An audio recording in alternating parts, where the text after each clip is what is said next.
Welcome, everyone. We're back today on another session with Michael in Germany on What Does the Bible Tell Us About Conspiracies, session number 16. And Michael, from what I remember of last session, we were discussing about a lot of the little factoids surrounding JFK, from what I remember. And looks like we're headed right back into it. Welcome, Michael. Yeah, hello, Brad. Hello, the listeners. I don't want to bother anybody with anything which would be not important, but as we are Bible-believing Christians, and in these days, these people are just a few, I think that people who like to understand what ties there are in politics to the church or the church, then I think the best example, especially when it comes down to the nitty-gritty of conspiracies, is your President John F. Kennedy. Therefore, in the last session, I told you that in this session we will handle LBJ extensively. And yeah, that's what we are going to do, because he was the one who was profiting from the assassination. 2 hours and a few minutes later, he was being sworn in with an oath on the Air Force One plane for being the next 36th president of the United States. So this is the floor here for Lyndon B. Johnson, who allegedly said that on the day before the event or the assassination that this Kennedys will never embarrass him again, and that's not a threat, that's a promise. Yup. So that was the testimony of his mistress, Madeleine Brown. Yep. And he was a Jesuit-trained so-called Protestant. You know that these Jesuits are everything for anybody. And he was, as we have discovered, he was also knighted in the Civil Military Order of Malta in 1961 during the presidency of Kennedy. And President Kennedy himself was not only president, but he was also present at the Knights of Columbus. He was a high-ranking Knights of Columbus. So don't fall for the trap that you think that these people are just randomly elected or sorted out. No, these people serve another purpose, and this is the purpose to catalyze the American states, United States of America, or the Universal States of America, the Catholic States of America, maybe. You see, there are some of your counties who are being named after Roman Catholic I don't know what to say. Names, Maryland. Oh, there's so many of them, Mike. Yeah. It's nauseating. In fact, you just don't think of it until you really research it and discover on your own how much of this is going on. And not only that, but you have these double agents in disguise, working everywhere, and they're embedded into your school systems, into your government, into the churches, of course, probably primarily in the church first before anything else. Because, yeah, Michael, it's a church and state combination of things going on that the people aren't aware of, actually, because last thing anyone wants to think of is a religious war, Michael, in this country. It's the last thing. And imagine, Brad, that was 60 years ago. And now you are having officially another Roman Catholic Irish president.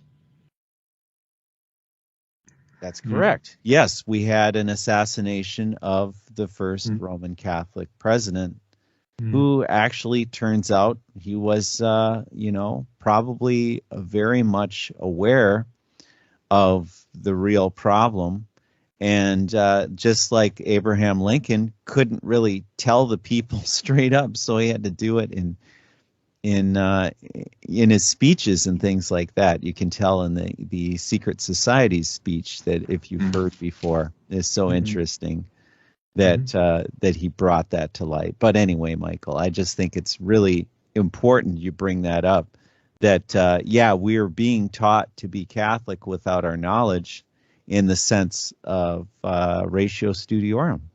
Yeah, we will, in a few sessions from now, we will also discover, if you don't know that already, that the American states have been founded on the basis of a secret society.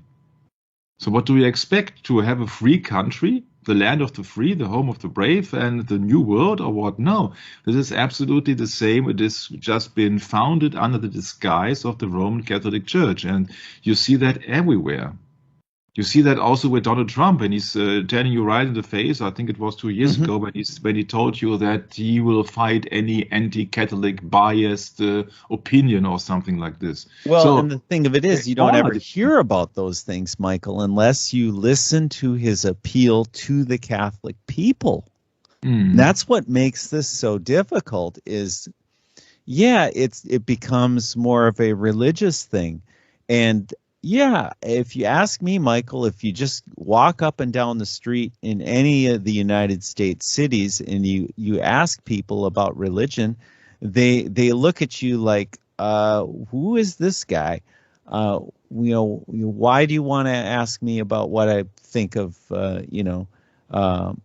they just think you're crazy, like you're from a different world or something, because I think what's happened is we've seen the death of what true Protestantism is anymore. It doesn't exist in the institutions. It's all been wiped out and replaced with Jesuitism. So you have Jesuitism everywhere in the movies and in the, all of the different politics and of course in the school systems and in the churches, everything. So people are used to it, that they expect Jesuitism now. So that's what they get. They get just a huge heaping load of Jesuitism, and they can't make sense of it because they've never studied what the Council of Trent is or anything historically, significant to what the Reformation really was and why there is a Counter-Reformation, why there are so many Jesuits working to destroy anything that's left of that Protestant heritage in order to, completely control the outcome. And that's really what we're up against here. And that's why we're going back to JFK, isn't it, Michael? It's just only, of course, it's just an example. I'm no fan of Kennedy or anybody. No, it's a primary example. It's just so interesting because usually people don't talk about religion and politics. And also you have the fact that Vatican Council II did not take place till after, I believe it was just after, wasn't it? After the assassination, or was it during? When did it start? No, Vatican Council II. I got to look it up. Yeah, we will show that to the people. But I think it was around that time, Vatican Council II, the assassination of Kennedy. Yeah, 62 to 65. So it was exactly happening at the same time. Okay, there we go. So during the presidency. Yeah, and he was assassinated. He was assassinated 13 months after the Vatican Second Council started.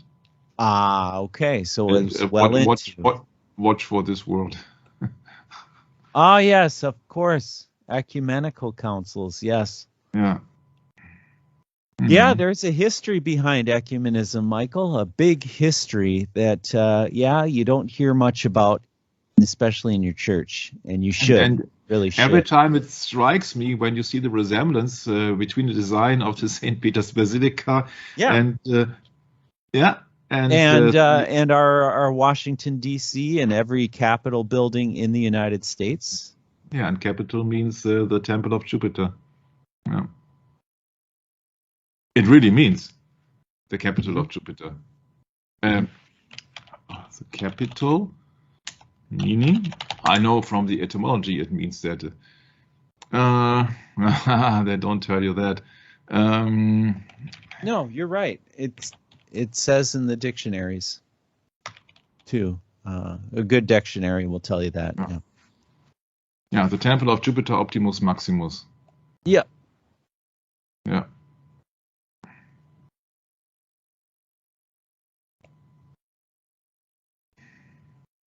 Yeah, so these are all agents for the Pope. And there was one agent for the Pope with the name of John F. Kennedy, who was a Knight of Columbus, who was there to conquer America for the Spanish crown, who was the most servant royal family to the Vatican. And he was fighting other knights of the Pope in the form, for example, of Alan Dulles, who was a Knight of Malta. So can you imagine that it's really a battle of knights in the background, where in the foreground or out in the open, it seems, oh yeah, these are the Democrats versus the Republicans. This is Kennedy versus Dulles. No, there is much more to it, because usually you don't hear anything about the religious background, and that's what we're trying to cover up. Oh, goodness. You know, Michael, when you look up the word Optimus Maximus in Wikipedia, and there's a few bullet points there, and I'll just wait till you're there. Optimus Maximus. This should be a Wikipedia link. Mm-hmm. And there's a few bullet points. Jupiter, what is this? Dionysius? Jupiter Dionysius. I don't see it here. I'm just stuck on the Optimus Maximus. Why don't I send you that here quick on Skype? I know. I got it already. Yeah, there it is. Now you go Jupiter Dionysius there. Mm-hmm. Click on the name, the blue link. This here? Below that, just below that. That one, yes. Mm-hmm. Click on that. Isn't that an interesting little photo there? Mm-hmm. That looks like the backside of the dollar bill, doesn't it? You're a theorist. I sure am. Oh, it's the mystery cult. Hey, they want to make a new Roman mystery cult in the United States. I think they've been working on that for a while, Michael. Oh, is there a new, or didn't we had 500 several things of the same thing aren't enough, so we need a 501. Yeah, isn't that interesting? Hmm. Very interesting. Anyway, I just thought I'd bring that up since I was looking. Yeah, I'm sorry that I did not cover the Roman Empire in the Science is the New Religion, but I thought, when I start that, it will never finish. Oh, we'll never end if we start that. Yeah, that is because it's just a repetition. It's just a repetition of Egyptian, Greek, Medo-Persian, Babylonian, Akkadian, and whatever gods. Yeah, it's just another name for another period. Mm-hmm. Mm-hmm. No, but very interesting you bring up Jupiter, because it's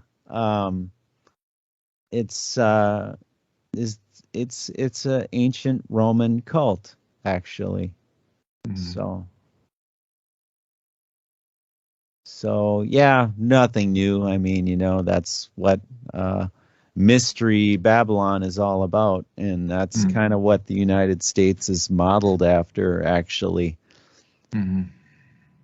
So it's no real surprise to anyone that's done the research, Michael, but to those that have not done the research yet, then this is not good news. So, it's like having your eyes pried open. You don't want to let the light in, but look, what does it say in the Bible? That everything is going to be, all the truth will come out eventually, if you want it. The question is, do you want it, dear listener? Do you really want it enough? You have to go out and cultivate that on your own, do your own research, make it your own property, own the truth. We have to own the truth. We should buy the truth and sell it not, is what the Bible says, Michael. Yeah, people need to venerate and bow down to images and idols, as you see. If it is a golden calf, or if it is a sculpture of God Jupiter, or if it is a statue of Kennedy, people bow down in front of other things instead of admitting that they were created by a creator of the name of Jesus Christ. I don't see any difference in kneeling down to a Roman god or to a Greek god or to Olympia or partake into Olympian games. People are absolutely used to do so and to set somebody, to get somebody a stage, and that user in both then gets the first place. You see that people actually are doing this. Yeah, that's what I meant. That's what I meant. You see, these are the supreme gods here of Olympia. Yeah. Elevated, yeah. Yeah, elevated. These are the Zeus of today. Yeah, but people don't know what's it all about. They don't know why they are carrying a torch. They don't know that. Usually they don't. I don't expect them to know that. But that's I'm not 25 anymore. You see, I'm supposed to know this when I'm doing a radio broadcast. So this Knight of Malta, Vice President Johnson, then new President Johnson, also was knighted. Also knighted was Kenneth Keating, a senator from New York, and also Henry Cabot Lodge, the United States ambassador to the United Nations, as the United States of America didn't have any ambassador then. For a long time, they had a special delegate or so, it was named, who would later become United States President Richard Nixon's personal ambassador to the Vatican. And would you be surprised when you know that in the 1960s presidential campaign, Nixon lost to Kennedy? And would you be surprised that on the day before the event took place, that Kennedy was assassinated, on the day before this famous or infamous Clinton-Murchison meeting where LBJ says, "This son of a will not embarrass me again," that Nixon also attended. Officially, I thought, if I remember correctly, he said that 2 days ago he went off, but I got a television broadcast, who said that Nixon left the town a few hours before Kennedy arrived. So he could be very well part of the plan, and later was being awarded becoming the next president, because he has lost against Mr. Kennedy. And I know from some sources that Archbishop, the so-called Pope of the United States, Francis Cardinal Spellman, was then promoting Mr. Nixon instead of Mr. Kennedy. Yeah, now you know what's what. So it is absolutely possible that Nixon is also part of the deal and part of the plan of the assassination. And I always said that this Watergate scandal has nothing to do with only getting rid of Nixon. I think it has something much more to do with the assassination of Kennedy than with anything else.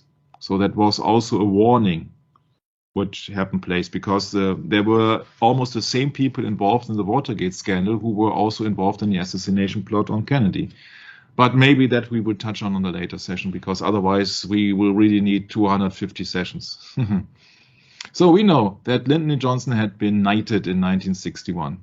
And much more, because the then vice president, under the president of Kennedy, he received the John Carroll Award from the Jesuit Georgetown University in 1963, just before the Jesuits assassinated the sitting United States President Johnson. That is that website promoting, but you see that could very well be, and that there is a Jesuitical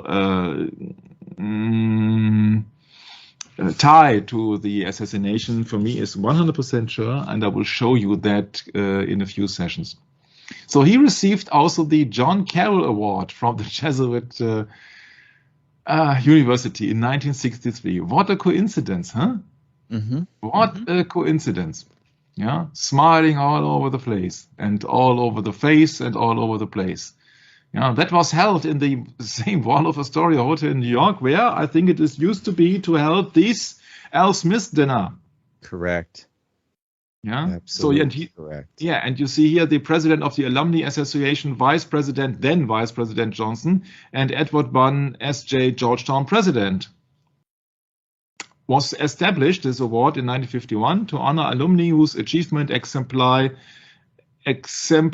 the ideals and traditions of Georgetown University, blah, blah, blah. So for Jesuitical the application of Jesuitical principles, to say that in a few words. Mm-hmm. Yeah, and that was going on. Let's have a look on the 12th of October, 1963.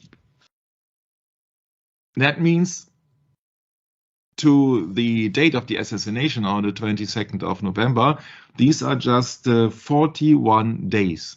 So 7 weeks before he was being awarded with the John Carroll dinner. So he was awarded for thinking, acting, whatsoever, Jesuitically. And there are many people who are also Jesuiticized. James Rowley, the head of the United States Secret Service, when John F. Kennedy was murdered. Oh, the United States Secret Service. Wasn't that the Secret Service who did not protect JFK on the 22nd? Yeah. Now, maybe you know why. He had a brother who was a Jesuitical priest. And you can go on and on and on and on and on. It's very interesting also to know, and later on I found out why Mr. Johnson had a landslide victory in 1964, because he had, of course, he was being known as the vice president, and as vice president you can't do much wrong. You are just a smiling face behind the president. And he had a landslide victory with 486 votes to 52 votes. And that is a big reason, and we will cover up that, I don't know, in the next session or so, I think.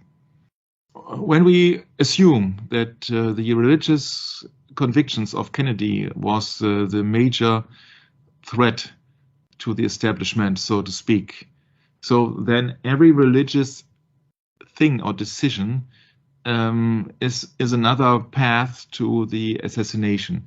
And if you then know that there is a famous or infamous speech on the separation of church and state, which we have gotten into extensively, when he said that I am not the Catholic candidate for presidency, I am the Democratic candidate for presidency who happened also to be a Catholic.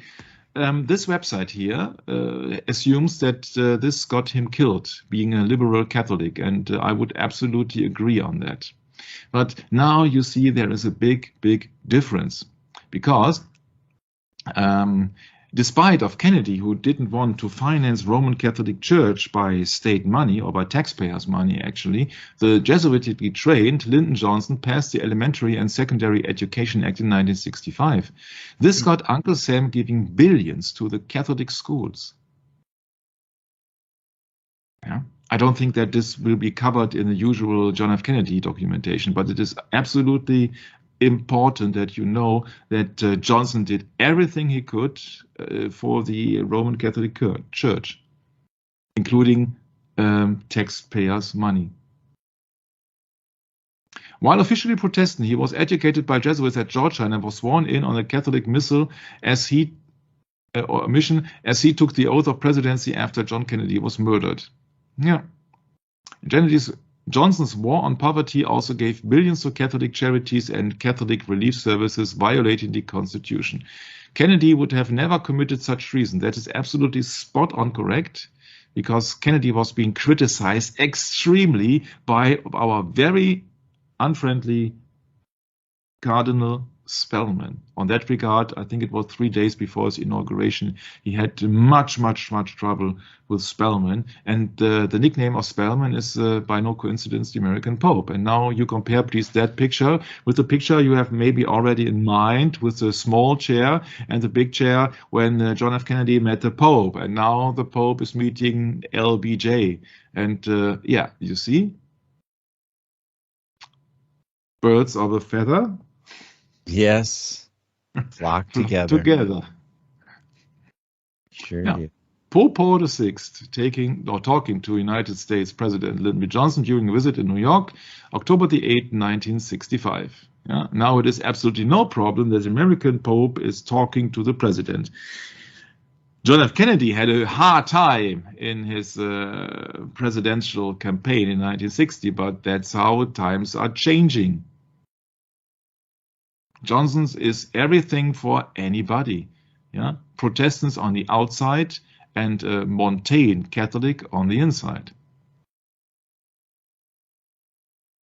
Yeah? Compare that with this picture.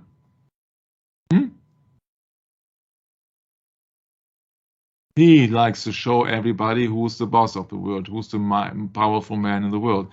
And John F. Kennedy says, okay, I'm obliged to many things and I will here sit still. And he's surrounded, of course, by people who are in the service of the Vatican. Yeah, and he has to bow down a bit to the Pope. Yeah, and now compare that to Lyndon B. Johnson. It's you don't have to read text; you only have to look at the pages, the images sometimes. Yeah, John F. Kennedy was often visiting the Vatican, also from a young age, and for different popes, of course. This family Kennedy is Catholic to the bone, actually. Pope Pius the 12th, Hitler's pope, so to speak. So this is a very early picture when he was only in Senate but not running for the presidency. Yeah, but the family of Kennedy were devout, not only devout Catholics, but devout papists. Huh?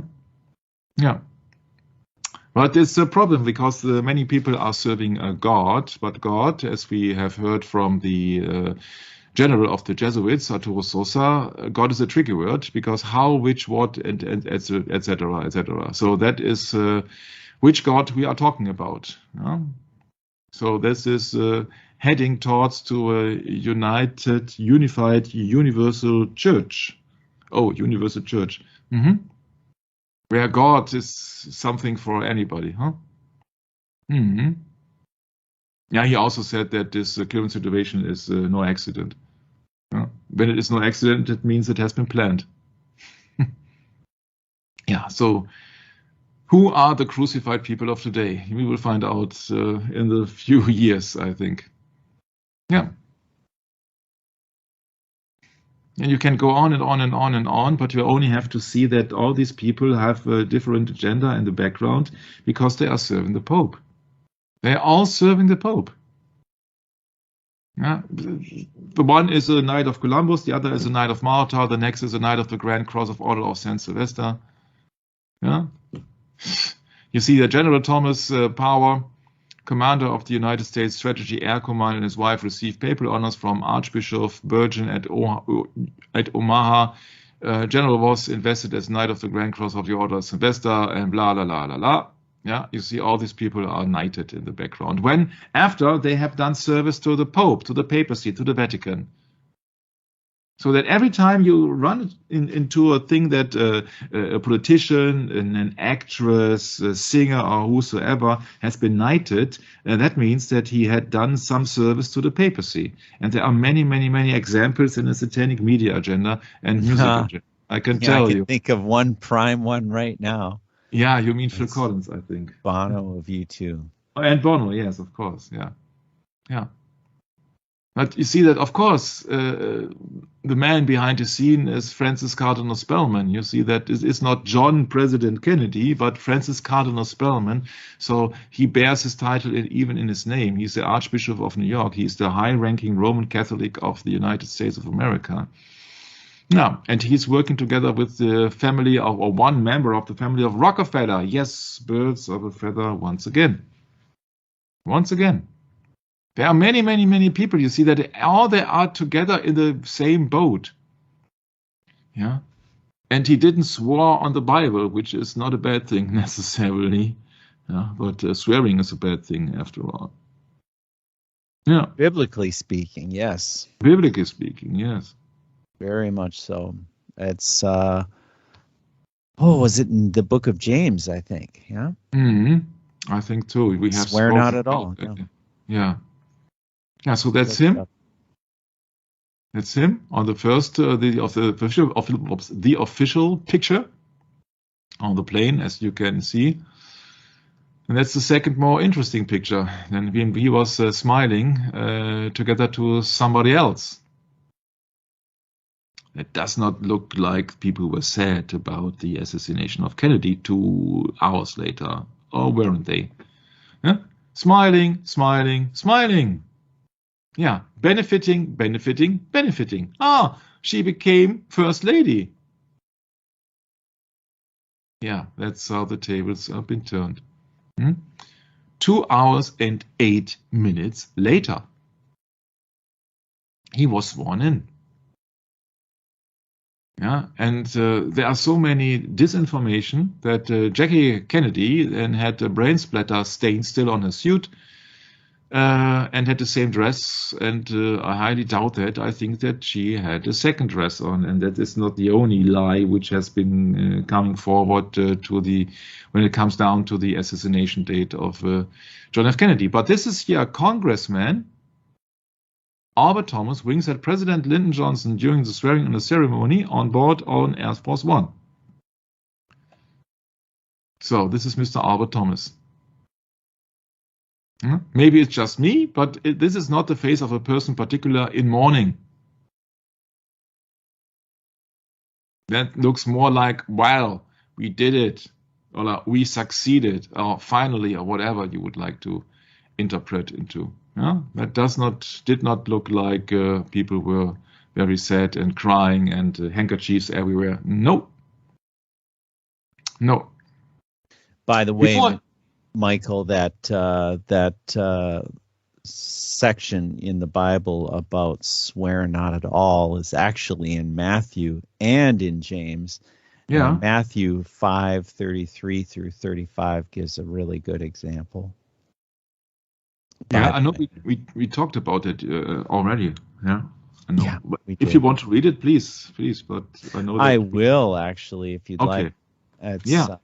Then let's look it up. Then I know that last time we were looking for it actually, and therefore Matthew chapter 5 verse 33.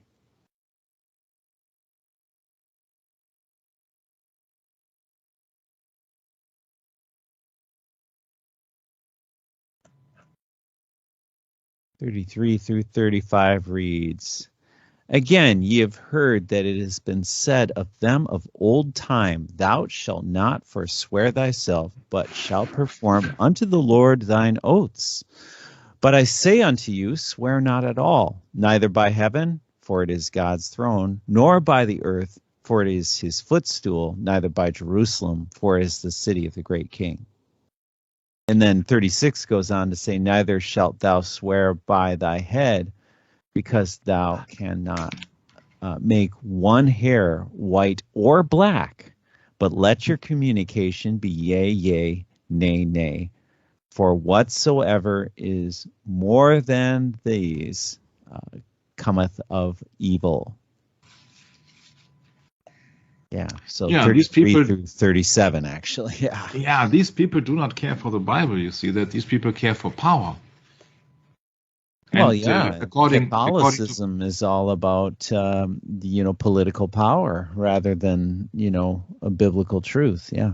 If you are a Catholic politician, you see that you are a member of the wealthiest church on earth. So it is the absolute contradiction to the Bible. Yeah, it's a power play. Yeah, for sure. Yeah. So you don't have like the Vicar of Christ, Michael. It's a replacement for Christ. Yeah. Why are all these people, these powerful, influential, and wealthy people? Why are they all Roman Catholics? Because they don't have to sacrifice their wealth. Jesus said then to a rich man who asked him that he can follow him, and he says, okay, then put away all your wealthy belongings and follow me, and you know what the outcome was. But in Roman Catholicism, you don't have to sacrifice money. You are wealthy and you stay wealthy, and so that all these so-called rich, influential people, these are wealthy people, very wealthy people.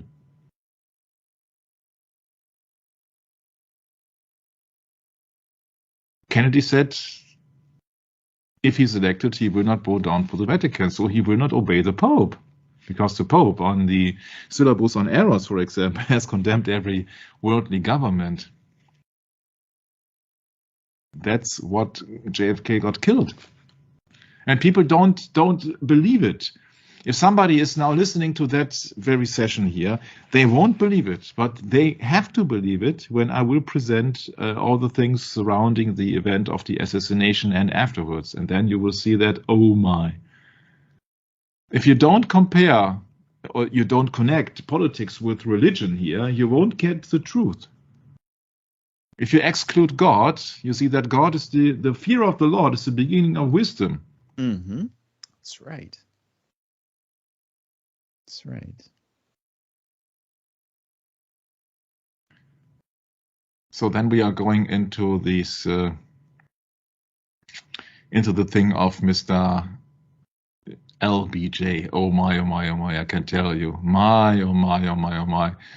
There are so many things now coming up that I don't know how you see Lyndon B. Johnson, but wow, this man is really something.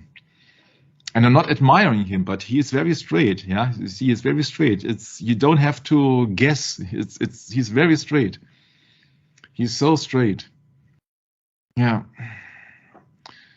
Accompanied by Reverend Billy Graham, the President and Mrs. Johnson joined Sunday services at the National City Christian Church. And you tell me that he's a Protestant, huh? Yeah, haha. During his years in the White House, Lyndon Johnson had grown increasingly religious. Yes, I have to believe that, huh? He's grown increasingly rich. Yeah, religious, yes. Mm-hmm. It's unbelievable, but we will sort it out step by step by step. Man, isn't that something? Throw Billy Graham in the mix there. Yeah. In 1967, LBJ went to Roman Catholic Mass 14 times. Yeah. What kind of a Protestant is that, Brad? Huh? That's no Protestant. Well, it's a double-minded one, Michael. Yeah. You have double-minded Protestants all over the place. Yeah. See, and they pass the worldly. Yeah, I mean, they're very worldly people. Yes. Mm-hmm. Yeah, but he gave money away big time to the Roman Catholic Church. Yeah, that's a very important thing that almost nobody is aware of today. Right. Yeah?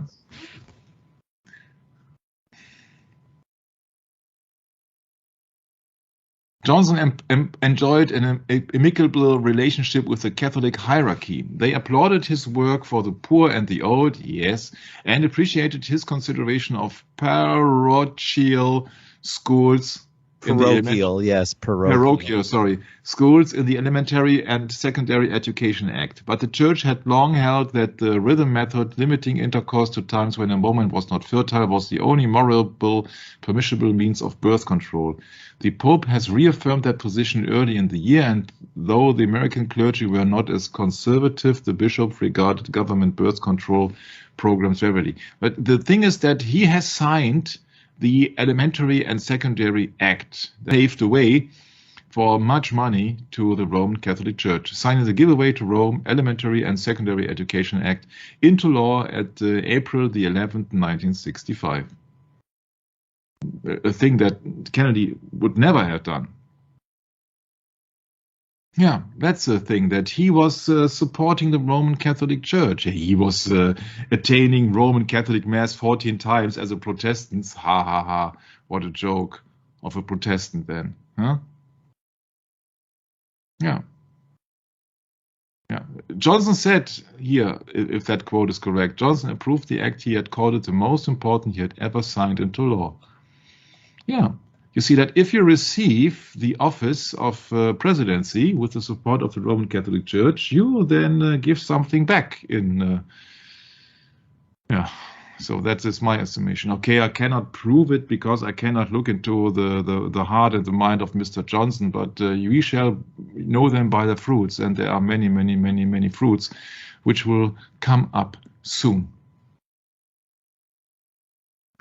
Johnson was born and reared in a strongly Protestant environment in Central Texas. At the time of his birth, 74% of all Texans who claimed church membership were Protestants.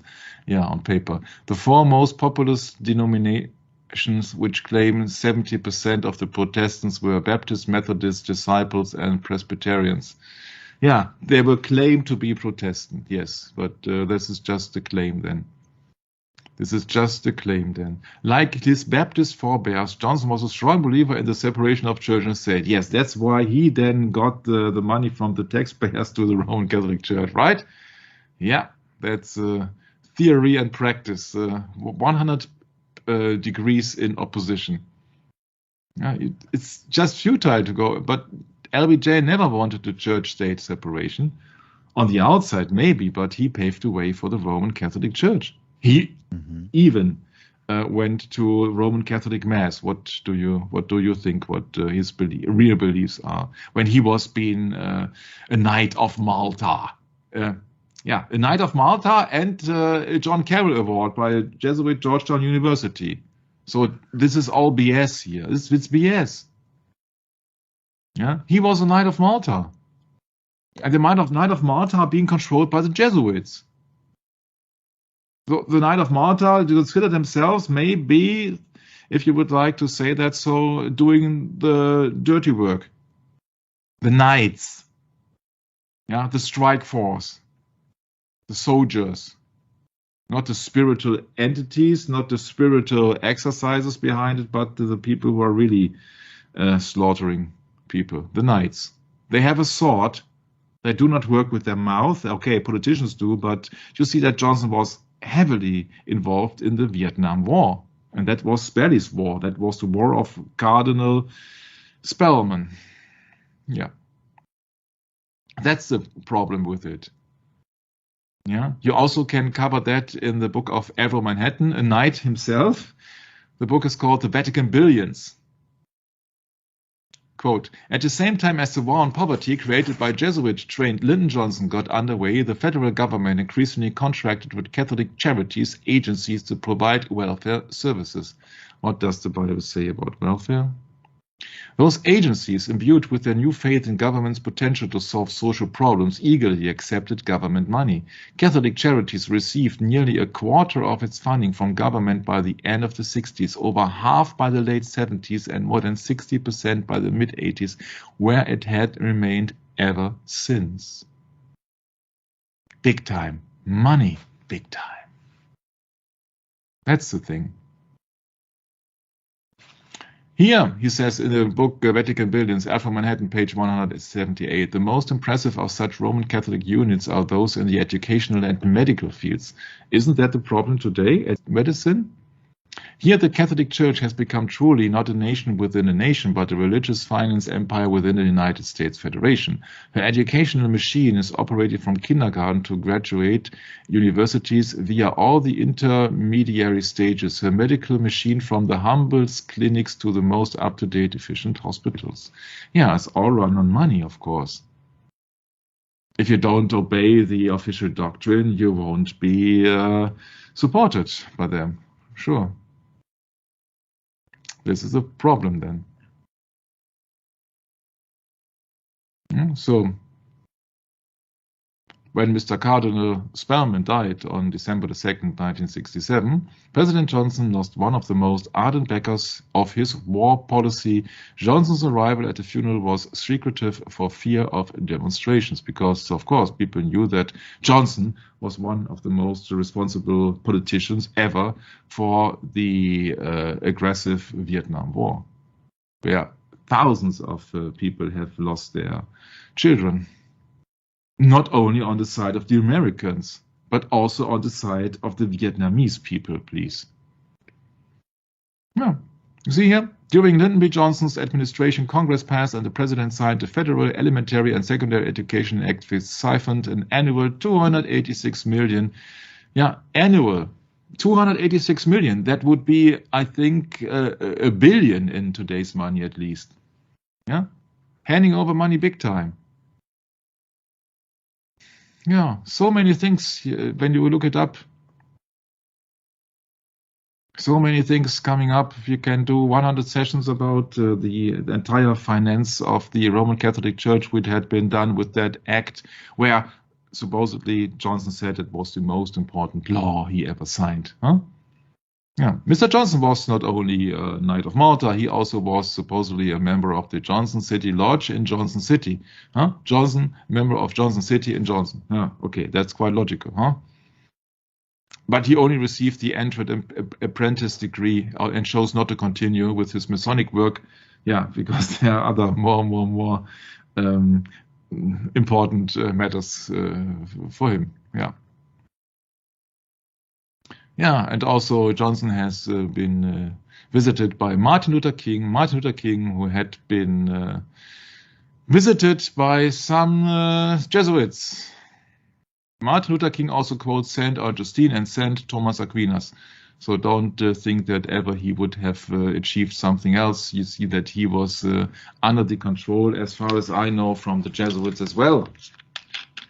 Yeah, and they control your thinking into handing over some kind of a flathead. Yeah, that has all his symbolic means. Yeah, don't think for yourself. You're not being awarded to think for yourself. You're being awarded to repeat like a parrot.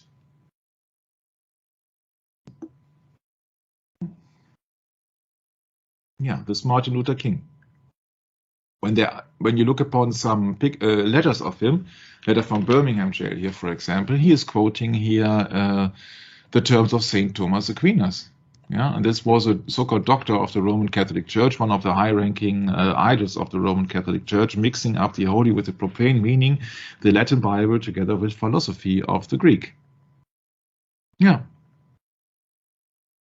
Coming back to Mr. Lyndon B. Johnson, he had many strange friends, for example, sharpshooters, like Malcolm Wallace, and many so-called documentations that point out that there was an all-time dream team of professional killers involved in the assassination of Kennedy. And just wait to the sessions to come when we will cover that. But that's the problem, actually, that Lyndon B. Johnson was also in bed with the, with the mob, with the criminal people, and as well as Kennedy was. Kennedy's father owed the mafia his life because they protected him in the 1920s, and Kennedy's mafia ties served him very well in the election of his son, John F. Kennedy, into the presidency. Yeah.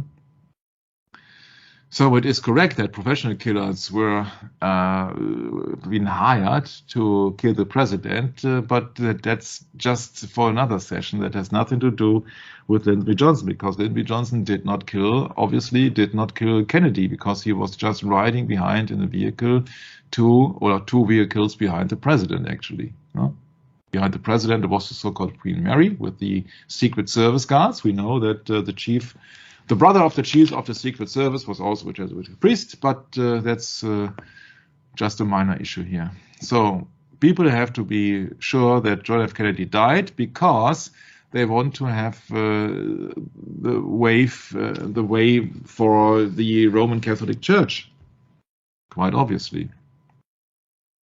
And people don't actually come across the fact that there is a military order in the Roman Catholic Church called the Jesuits, Regimini Militantis, so the military regime of the church. And they have also their fourth vow. And INRI does not mean the things that you supposed what they mean, but they mean it is just to eradicate and to eliminate heretical kings. Yeah, it's I think it's RME. How does that go again? How do you say that? These are Latin words. I have real trouble with them. Justus Neca. No, but there's also you were mentioning the military order of the church, which is that's just the papal bull, Regimini Militantis Ecclesia. Yeah, there you go. That's really important because that kind of defines, that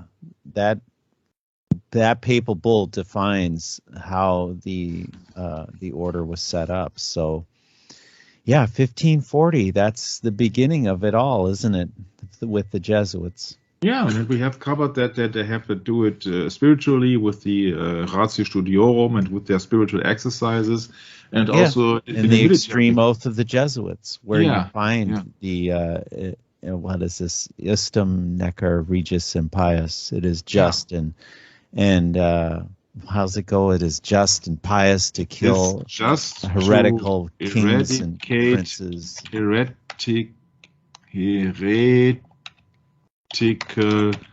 rulers. There you go. Yeah. So more or less. Mm-hmm. More or less. But we will go into this fourth vow when we are coming down to the day of the assassination, I think. Oh, yes. Gotcha. This is the German part. I did not cover the English part so far.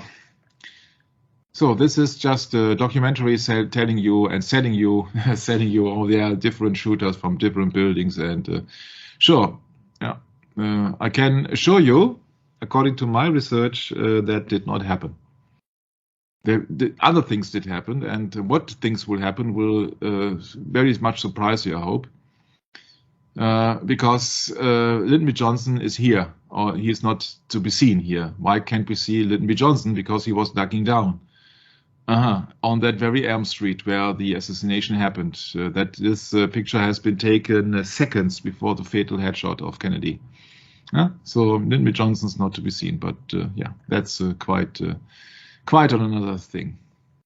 So this LBJ is a very hilarious movie because as LBJ starring as Woody Harrelson, it's his son, is an actor, the son of one of the accused killers of John F. Kennedy. It's very funny if you know all the ties between it. And that LBJ cannot be seen because LBJ ducked for strange reasons. So there are many things happening on that day, and I found a very interesting website, and I think I will switch to that website because very conveniently it's not only from the Education Forum, but very conveniently it is absolutely in English, so I don't have to skip and I don't have to stutter. Now, please listen to the things that I'm telling you, or just read it for yourself, please, because this is the political background of the assassination so far. Not the religious, but one of the most interesting political background. When Lyndon B. Johnson became vice president in 1960, he decided he would record some of his telephone calls he made or received. Once again, I'm not doing it for your entertainment. I'm just doing it for you to hand over valuable information that when we got into the assassination, then later on, that you can combine the things and you can exclude things, and then you draw the connections on your own. That is very important, not to listen to me, not to obey anybody, but to do the things with common sense. And therefore, you will need to have some information in the background. So Johnson was highly powerful guy, and we will see that there are many things going on that very 22nd of November. So when Lyndon Johnson became vice president in 1960, he decided he would record some of the telephone calls he made or received. He then arranged for his personal assistant, Mildred Stiegel, to make transcripts of these conversations. He told her that he wanted to use them to help him write his memoirs. From what we know of LBJ, it is highly probable that he wanted to use this material to blackmail the people who he was talking to. He also exchanged this information with J. Edgar Hoover, the director of the FBI. Let me tell you that J. Edgar Hoover also had a very fancy electronic surveillance system that nobody on that time, or almost nobody, was being aware of. LBJ later destroyed some of these tapes and transcripts. The rest were handed over to Mildred Stiegel with instructions that when he died, this material had to be destroyed. Fortunately for us, this website admin, John Simpkins, says that she did not obey. If that is correct, you see that everything can be faked. Instead, she packaged them up into 8 Federal Record Centers boxes, and after marking them top secret, they were sent to the LBJ library. After passing the John F. Kennedy Assassination Records Collection Act of 1992, requests were made for these transcripts to be released. Around 10% were held back on grounds of national security. Can you smell something? Yeah. But the rest were released to the public on 13th of November 1993. So you would never ever get the truth from your government, be it the LBJ, be it JFK. Of course not. No, yeah? No. These transcripts give an insight into the thoughts of LBJ in the days following the assassination. They show that one subject dominated his thinking during that period. The subject that was his primary importance to LBJ was the Senate investigation into the activities of Bobby Baker. LBJ was not the only one interested in the Bobby Baker case. In the weeks leading up to the assassination, the Bobby Baker investigation was the most important political story of the time. The death of JFK changed all that. Yes, in the favor of LBJ.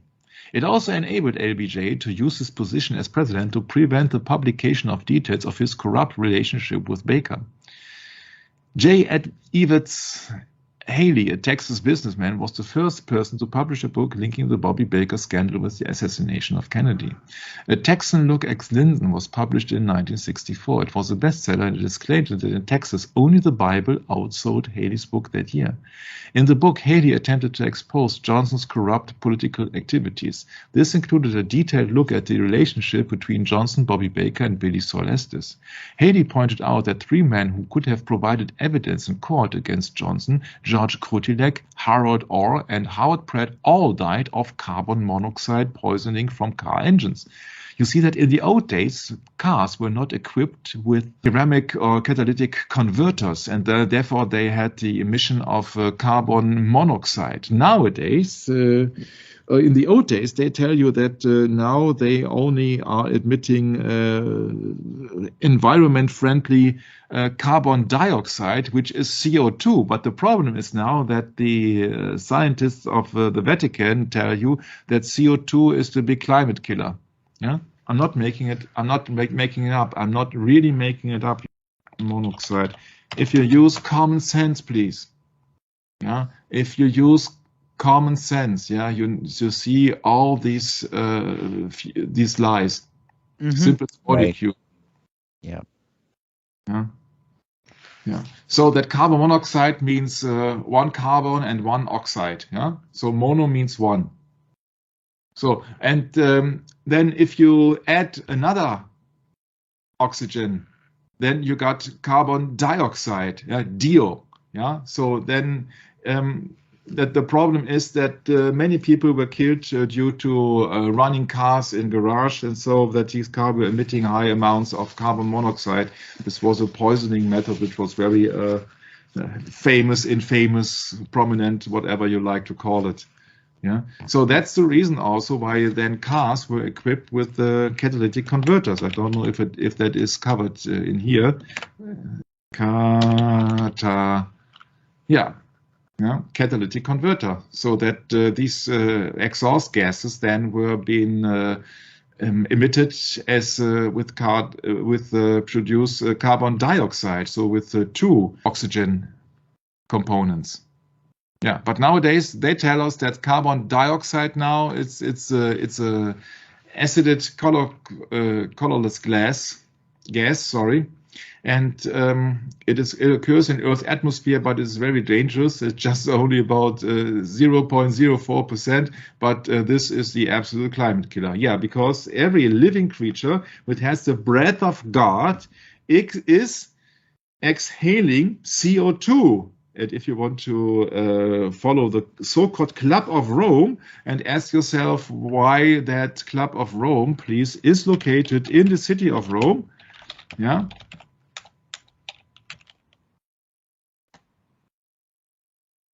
Club of Rome. Yeah, in English, please. Yeah, the Club of Rome. Oh, Rome, with Rockefeller and many other peoples.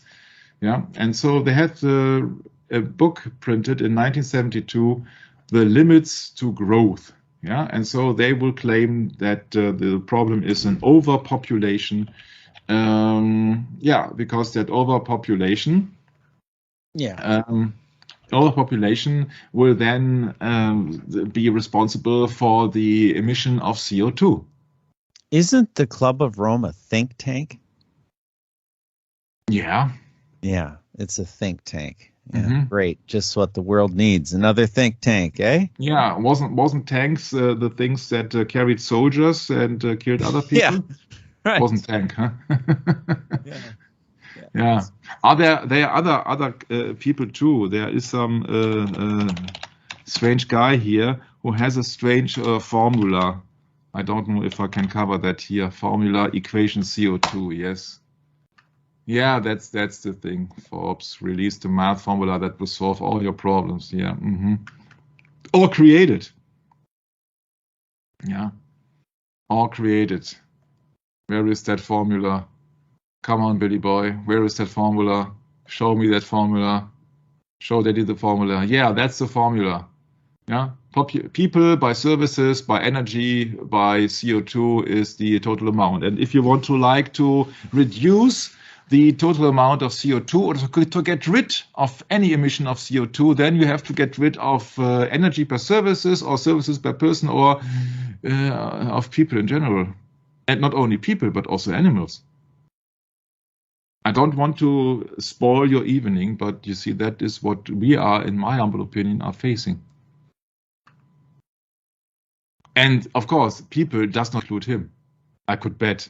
So all people who could confess in court against Johnson died of carbon monoxide poisoning from car engines. Now, what a coincidence. Now, 3 people in a row would die from carbon monoxide poisoning. He also argued that Johnson was responsible for the death of Henry Marshall and John Douglas Kinzer, a man that Mac Wallace, so his contract killer who was hired by LBJ and also was defended by LBJ's lawyer, was convicted of killing in 1951. Wallace had been working for Johnson since 1950s, and so on and so on. So in May 1998, Walt Brown called a press conference in Dallas to discuss a previously unidentified fingerprint at the sniper's nest in the Texas School Book Depository.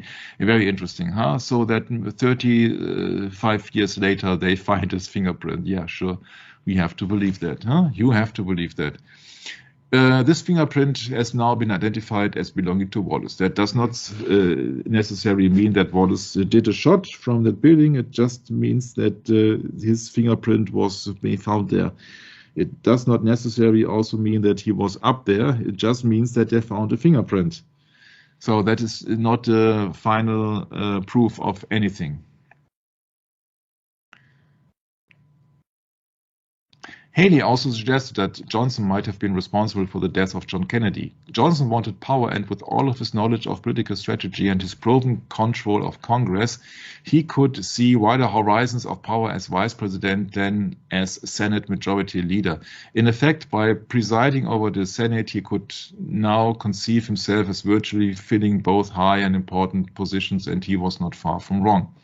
The journalist Joachim Jösten was one of the first journalists to write a book on the Kennedy assassination. He could not get a publisher in the United States, haha, why is that? And so had to come to Britain to get Oswald, Assassination of Fall Guy, published in 1964. In the book, Jösten claimed that Central Intelligence Agency, CIA, Catholics in Action, Federal Bureau of Investigation, the Dallas Police Department, and a group of right-wing Texas oil millionaires conspired to kill Kennedy. Yeah. They did.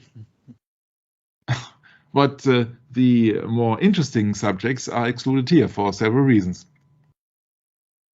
In 1968, Jösten published The Dark Side of Lyndon Baines Johnson. In the book, Jösten claimed the Baker scandal then is truly the hidden key to the assassination, or more exact, the timing of the Baker affair crystallized the more or less vague plans to eliminate Kennedy, which had already been in existence. The threat of a complete exposure which faced Johnson in the Baker scandal provided that final impulse.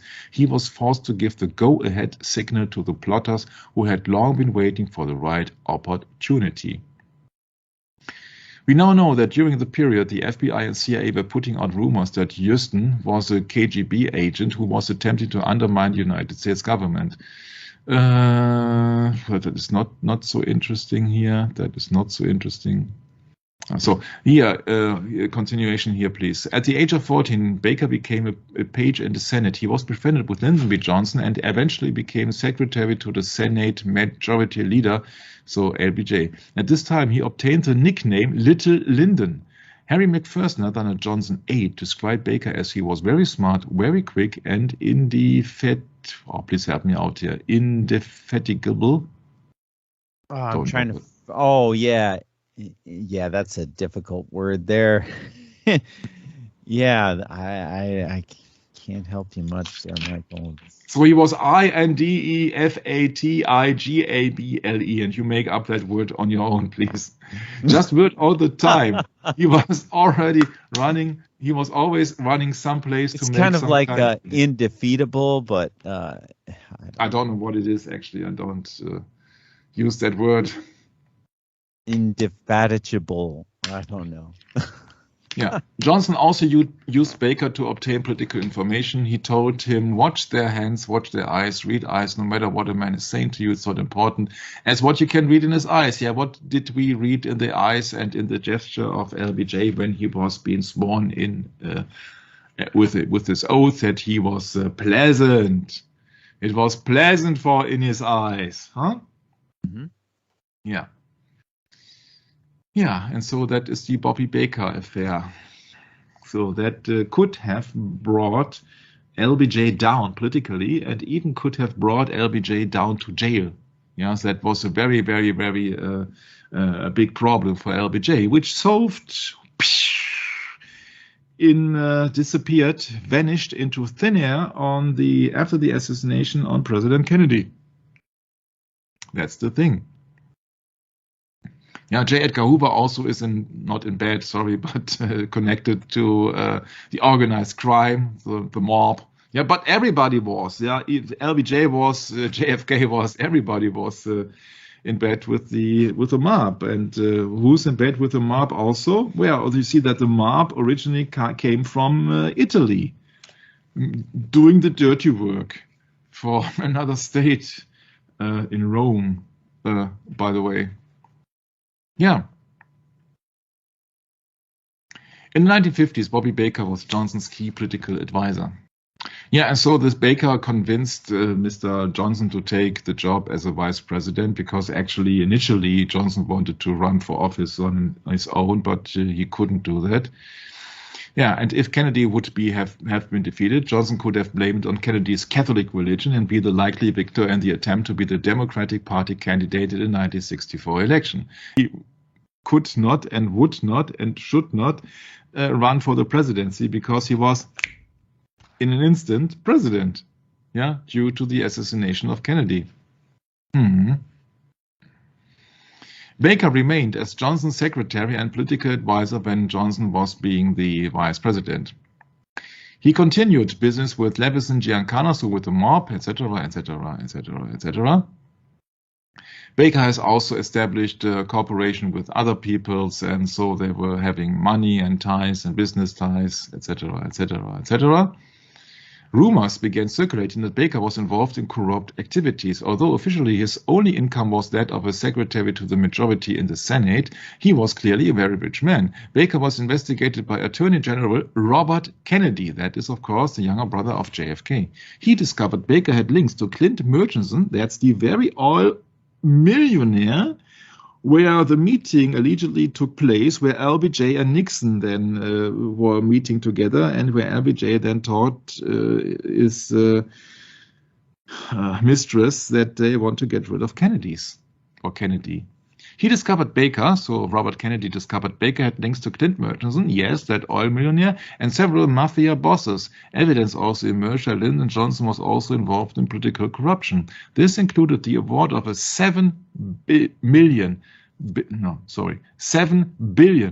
contract for fighter plane, the F-111 TFX tactical fighter, to General Dynamics, a company based in Texas, because that Lyndon B. Johnson was a governor in Texas before. He was vice president. He was coming from Texas, and of course he was being busy with having contracts for businesses and companies in Texas. And so that's also my first assumption when I said that, of course, it happened in Texas. And as Lyndon B. Johnson knows every man and every mouse in Texas, you see that he can really have much influence in that county. Evidence also emerged that Lyndon Johnson was also involved in political corruption. Yeah. In 1962, John Williams, the senator from Delaware, began to investigate the activities of Bobby Baker. One of his first discoveries was that Bobby Baker had bought a house for his attractive secretary, Nancy Carroll Tyler. Baker later commented in his autobiography, Wheeling and Dealing: Confessions of a Capitol Hill Operator, I bought a $28,000 house where Carroll Tyler lived in. It was a nice enough house, etc., etc., etc. No, I'm not going into this. According to W. Penn Jones Jr., Bobby Baker was about the first person in Washington to know that Lyndon Johnson was to be dumped as the vice president candidate in 1964. And this is a smoking gun here when it comes to politics. This is a smoking gun, dear audience. Baker knew that President Kennedy had offered the spot on the ticket to Senator George Smathers of Florida. Baker knew because his secretary, Miss Nancy Carroll Tyler, you remember that girl who lived in that house of Baker, roomed with one of George Smathers' secretaries, Miss Mary Jo Kopechne, who had been another of Smathers' secretaries. You know where Mary Jo Kopechne is? Mary Jo Kopechne. It's always very dangerous to have something to do with the Kennedys, I say. Mary Jo Kopechne was American secretary and one of the campaign workers also for United States Senator Robert F. Kennedy's 1968 presidential campaign, a close team known as the Boiler Room Girls. In 1969, she died in a car accident on Chappaquiddick Island while being driven by U.S. Senator Ted Kennedy. You see, that was an infamous car accident where he escaped and she drowned. And she is connected also with the Bobby Baker scandal and with LBJ and all the things.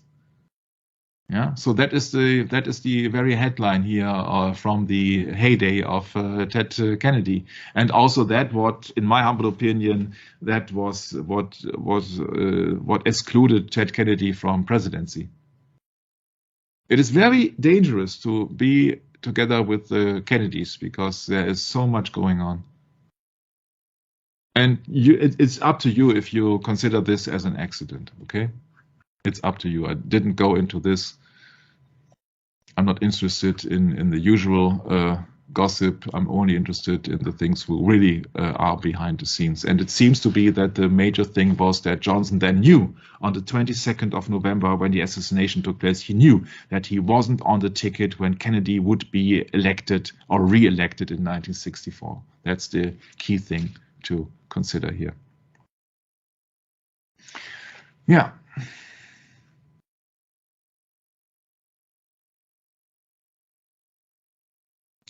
Baker was having an affair with Tyler. What Williams did not find out that was Baker was organizing sex parties in the house he had purchased for Tyler. Both Johnson and Hoover knew about these parties. Remember? Hoover had electronic surveillance, and Johnson was writing everything down for his memoirs. In fact, it was a honeypot blackmail operation. Johnson found it fairly easy to get politicians to do what he wanted if they had been to any of his parties. It was also the place where political bribes were handed over. This was all recorded and added to the files kept by Johnson and Hoover. Yeah, that's what I assumed right from the beginning. Baker also owned the Cromwell Club, another place that was used to acquire information about politicians that could later be used for blackmail. You don't want to be part of any political party, I think.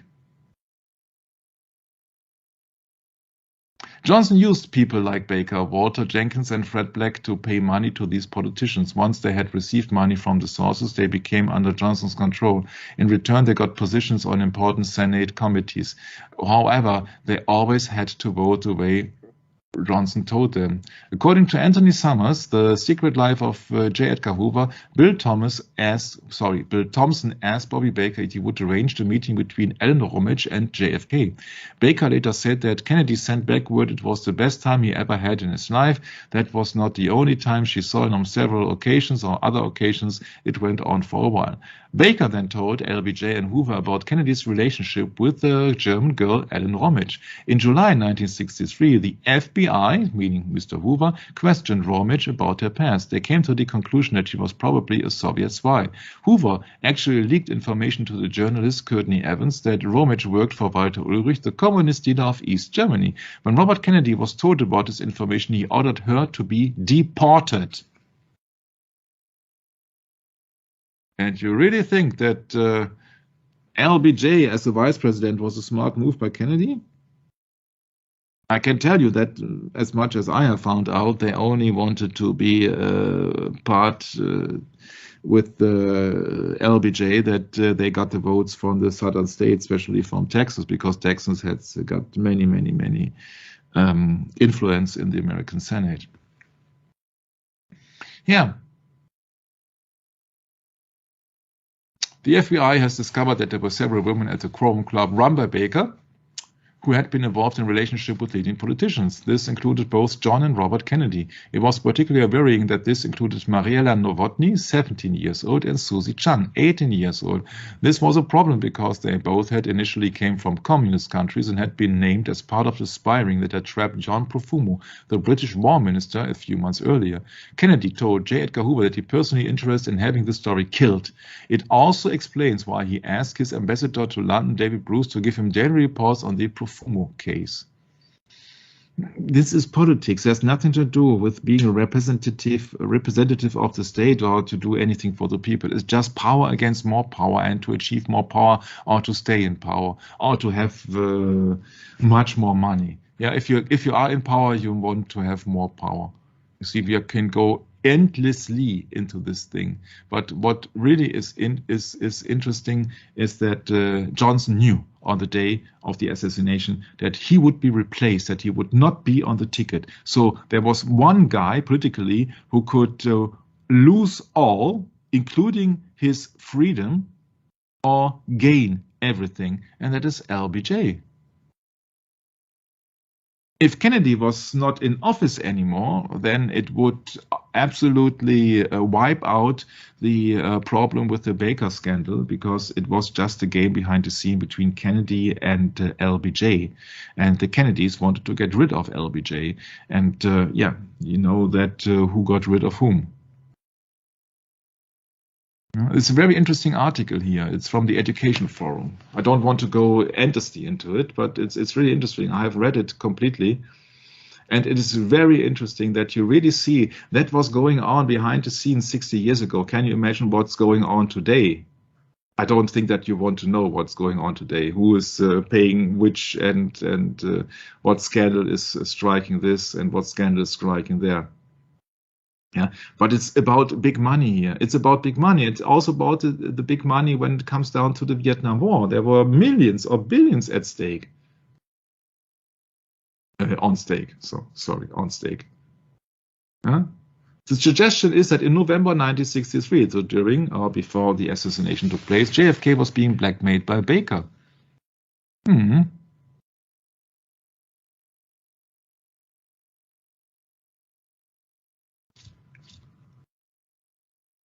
It's unbelievable. You can go into endlessly into this. I don't want to do this because actually you want to face about the religious ties. But you see that if there is somebody who profited from the assassination, it is absolutely spot on LBJ. Yeah, and LBJ was Knight of Malta. LBJ was a Freemason. LBJ was visiting Roman Catholic Mass. So he was a Roman Catholic. Or let's say a better Roman Catholic than Kennedy, in the eyes of the papacy. There are many, many people who have done, who were being suicided or being killed or what else. Yeah, it's you can't stop if you once had read that article. Yeah. There's a daughter of some politician says, I believe one of the reasons Daddy was killed was because he knew that the government was being run by the military complex. Yeah, the military complex, the Supreme Military Order of Malta. Mm-hmm. That's the thing, that they don't want you and they cannot tell you, because first of all you don't have the evidence, and second of all you don't want to get killed also. And I suppose that I have not much friends in some kind of Catholic orders when we speak about that. But this is just American politics 60 years ago. We are just quoting an article here. We have no problem whatsoever personally with anybody who has a belief of a Buddhist, of an Islamist, of a Jew, of a Roman Catholic, of whosoever. We have to love everybody, but we have to face the fact that it is not that what it seems. You see that television is constantly lying to you, producing a Hollywood image of a Kennedy president, which has nothing to do with the actual things which happened on that November and before. You see that everybody strived to power, and Kennedy was no exception. And the one was blackmailing the other party, and you see that there's a big fight going on behind the scenes. It's not in front of the microphone, it's behind closed curtains or closed doors. LBJ wanted to become president. That was his initiative right from the start.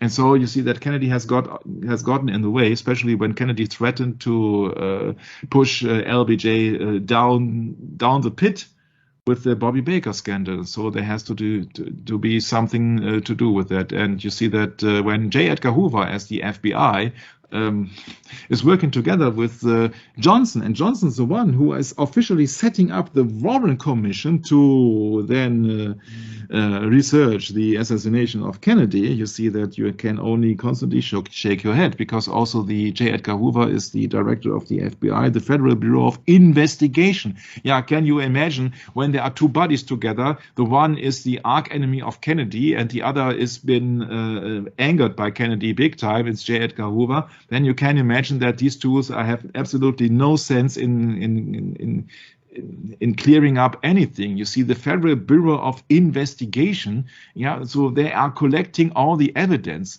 but not to then to show it to the general audience, but to hide them. There are many bullets, for example, which officially have been seen, never could be found. And other evidence which never could be found, and witnesses who have been silenced, and where people say then, oh no, we have been ridiculed by the police, etc., etc. There's coming up much more on this thing. But you see that after all, the Roman Catholic belief of LBJ, pushed him into the seat of the president. That's the thing. Once when he was president, he could suppress everything, or almost everything.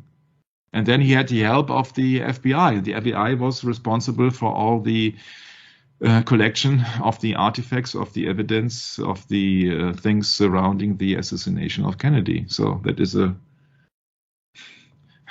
it's a small club. It's a very small club.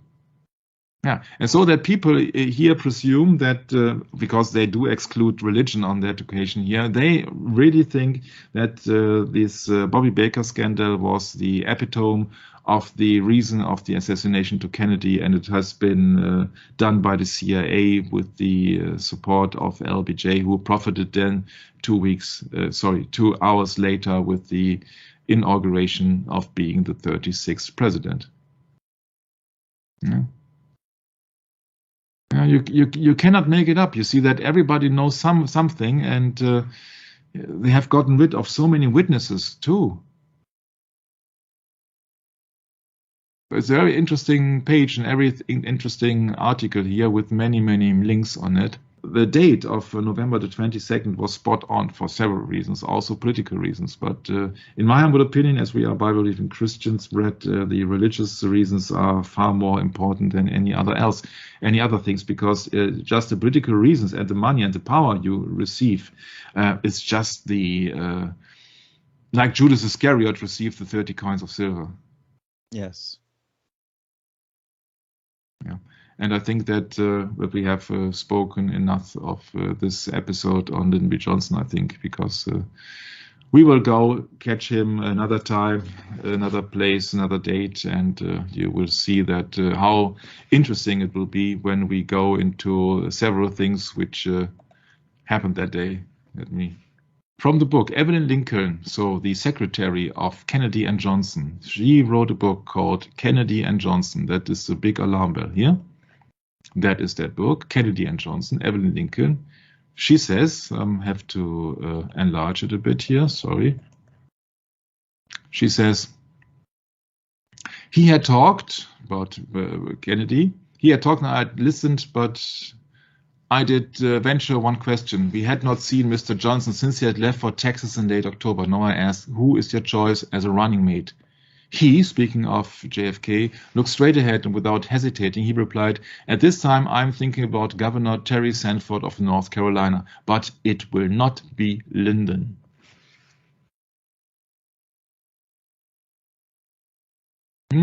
It will not be Lyndon. Page 205 from the Secretary Evelyn Lincoln, the Secretary of John F. Kennedy. So some people knew that Kennedy would not like to go on with Lyndon anymore. And Johnson's friend Fred Kurth was also being retracted.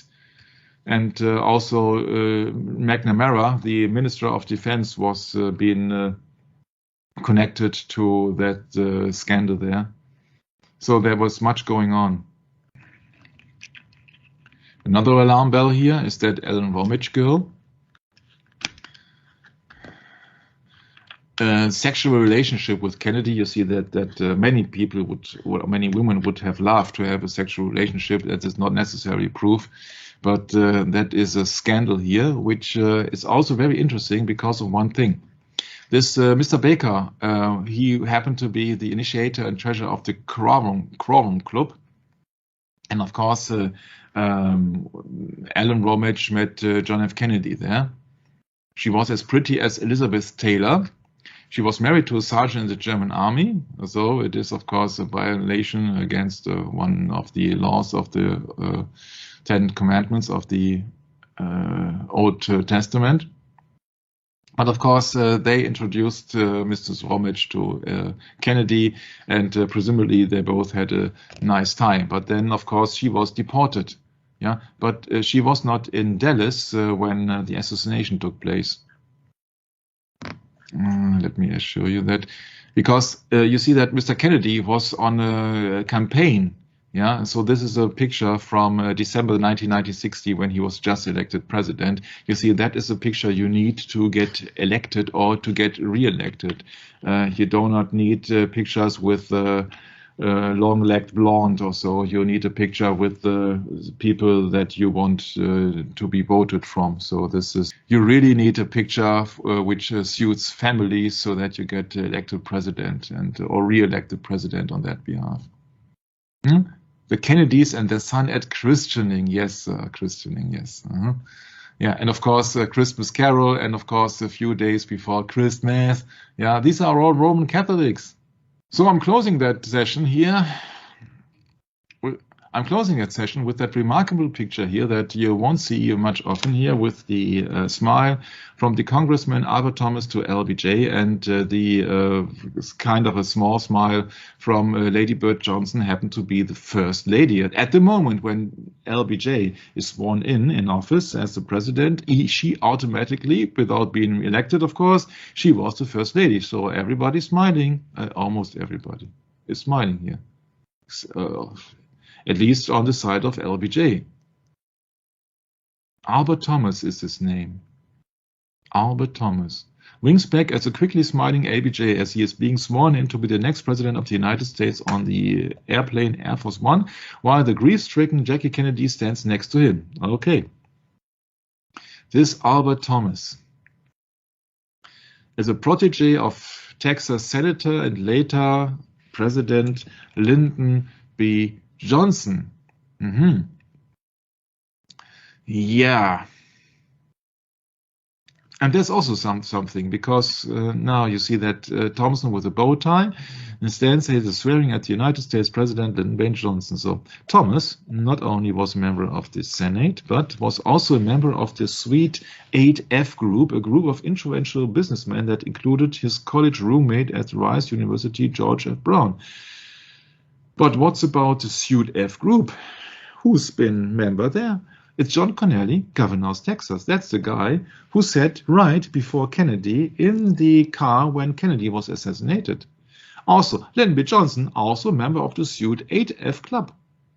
So this is a Suite 8 group. Yeah, you never guess who's who's also been mentioned here. The Texas oil magnates Sid Richardson and Clint Murchison. That was the guy where the supposed meeting took place one day before the assassination, when LBJ said that next day these SOBs of Kennedy won't bother me anymore. So it's all in the sweet 8F club. Governor Connolly, who was in the car during the assassination took place, Lyndon B. Johnson, who profited the most, Clint Murchison, at which house this secret meeting was going on, and Mr. Albert Thomas, who then smiled when the inauguration of Lyndon B. Johnson took place. What a coincidence! What a coincidence, huh? And there's much more to it, but we will cover that on the next episode of Conspiracies. Because you see that you can go endlessly in all the things, but you won't find the real truth. The only thing that I can tell you is that LBJ had, of course, because we have the official testimony of Madeleine Brown, we have the testimony that he knew that something would happen on the 22nd of November in Dallas, because you don't see him here in that car. That guy is 6'4" or something like this. You don't see it in the car because he was ducking down. Yeah.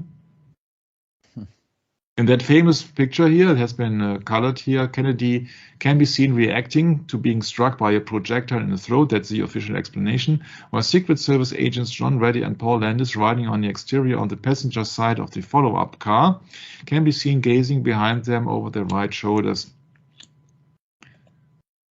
No one is taking cover or any furtive action yet except Lyndon Johnson, who has already ducked, evidenced by his absence from his position in the back seat of his car, being this car. What a coincidence, huh?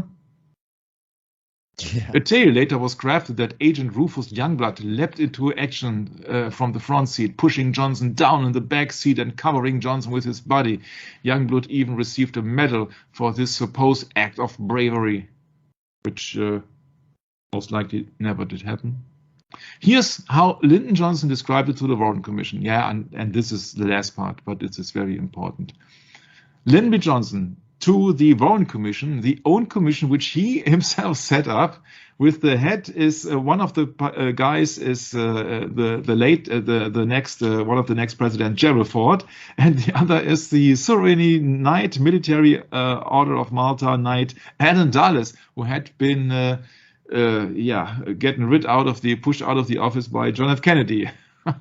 So all the Kennedy haters in the Warren Commission. So he testified, quote, "I was startled by a sharp report or explosion, but I had no time to speculate as to its origin because Agent Youngblood turned in a flash immediately after the first explosion, hitting me on the shoulder and shouted to all of us in the back seat to get down. I was pushed down by Agent Youngblood. Almost in the same moment in which he hit or pushed me, he vaulted over the back seat and sat on me. It was bent over under the weight of Agent Youngblood's body towards Mrs. Johnson and Senator Yarborough. However, Yarborough, riding in the back seat with Johnson next to Johnson's wife, came forward to announce that this claim was an outright lie, that Youngblood did not such a thing. Yarborough unabashedly refuted Johnson's spurious claim in the book Crossfire, The Plot That Killed Kennedy by Jim Marrs. Although Jim Marrs also does not tell necessarily the truth, but that's for a later session. Now the quote of Mr. Yarborough, at that time being senator. However, former Texas Senator Ralph Yarborough, who was sitting beside Johnson that day, told his author, quote, "It just didn't happen. It was a small car. Johnson was a big man tall. His knees were up against his chin as it was. There was no room for that to happen." Yarborough recalled that both Johnson and Youngblood ducked down as the shooting began and that Youngblood never left the front seat. Yarborough said Youngblood held a small walkie-talkie over the back of the car's seat and that he and Johnson both put their ears to the device. He added, "They had it turned down real low. I couldn't hear what they were listening to." Even if Lyndon Johnson didn't duck until the first shot was fired, why is it that only he and Agent Youngblood reacted to the first shots while no one else in the crowd or motorcade had yet, including in JFK's own limo where he was supposedly shot in the throat? Oh, that's a question that we cannot answer. What we can answer that all these people are being connected in secret Suite 8F clubs and meeting behind closed doors, together with the tax and oil industry, and that Mr. Johnson later on was getting, we know that from the beginning of the session maybe, very religious. Even attending more than a dozen Roman Catholic masses. And having received 6 or 7 weeks before, having received John Carroll Prize of the Georgetown University and being a sovereign military order of Malta Knight, all the things that the general American public are not getting aware of, not known, because it would bother them. It would bother them. Yeah, nothing to see here. Please move on.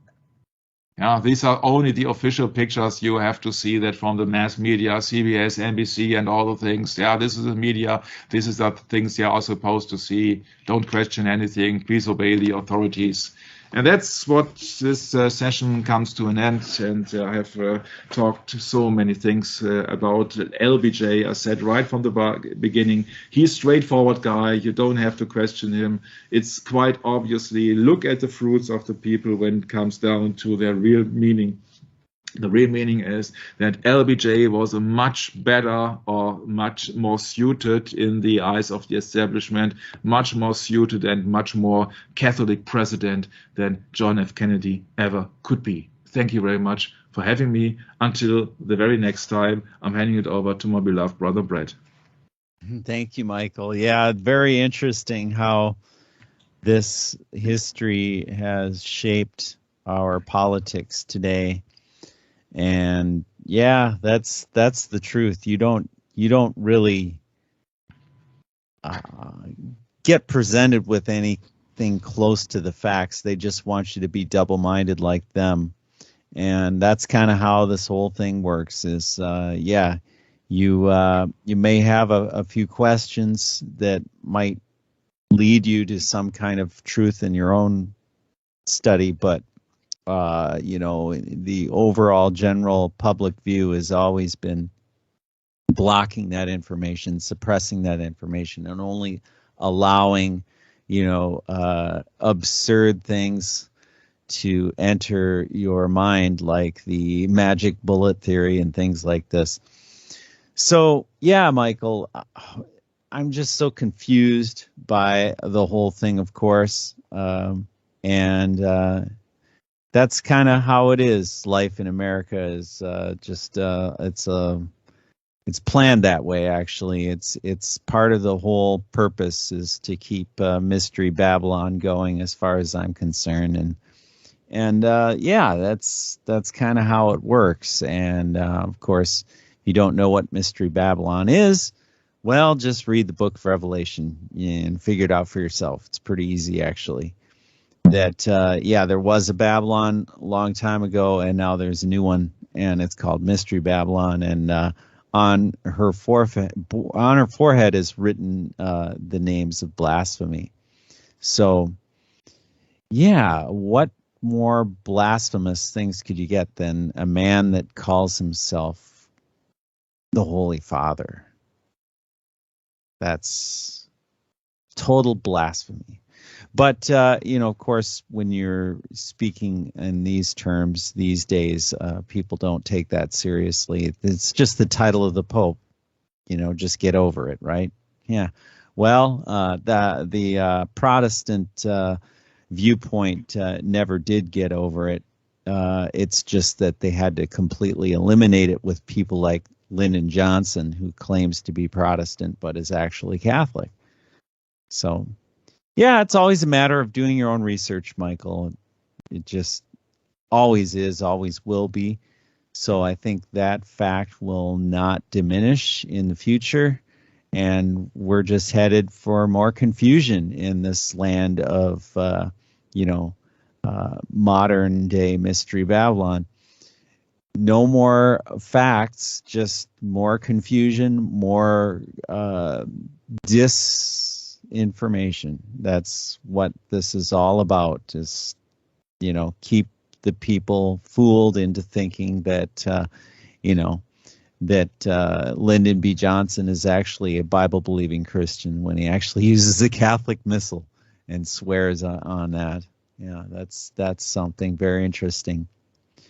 But Michael, this is, I think, going to be a very deep study that you're going into, because, quite frankly, I've never heard anything to the magnitude that you're talking about today. So I was quite silent because I was just taking in the information. So thank you, Michael, for the research. Thanks for the time. Looking forward to continuing to get to the bigger picture that you put together in the coming scripts in the future. We'll hope to see you in those sessions. And thank you, Michael, and Maranatha.